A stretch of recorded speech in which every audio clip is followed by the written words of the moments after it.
আন্দোলন সংগ্রামের মাধ্যমে তাদের যে ন্যায্য অধিকার, তাদের যে বিচার পাওয়ার অধিকার, সেটা তারা আদায় করে, সেটাও তারা করতে দিবে না। মব বলে নাকি, মব বলে আন্দোলন, যত ধরনের আন্দোলন সংগ্রাম সবগুলোকে তারা মব আখ্যা দিবে, কিন্তু নিজেরা যখন করবে সেটা হয়ে যায় বিক্ষোভ।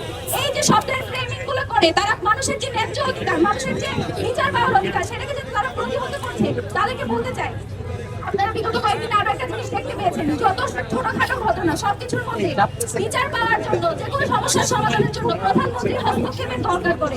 আমরা এই কালচার দেখতাম বিগত সময়ে, পৃথিবীতে যত চাই হয়ে যাক, যখন প্রধানমন্ত্রী হস্তক্ষেপ করেন তখন শুধুমাত্র সেই সমস্যার সমাধান পাওয়া যেত। হাসিনাকে হাসিনা বানিয়েছে কিন্তু এই কালচার। আমরা বাংলাদেশে আরেকটা কোনো হাসিনা দেখতে চাই না। তারেক রহমানকে আমরা হাসিনা হয়ে উঠতে দেখতে চাই না। এই ব্যাপারে তারেক রহমান কি সিদ্ধান্ত নিয়েছেন সেটা আমরা জানতে চাই, এবং এই ব্যাপারে যতগুলো ধর্ষণ হয়েছে সেই ধর্ষণের ব্যাপারে জিরো টলারেন্স সেই সরকার ঘোষণা করবে বলে আমরা তাদের উপর আশ্বাস রাখতে চাই, বিশ্বাস রাখতে চাই।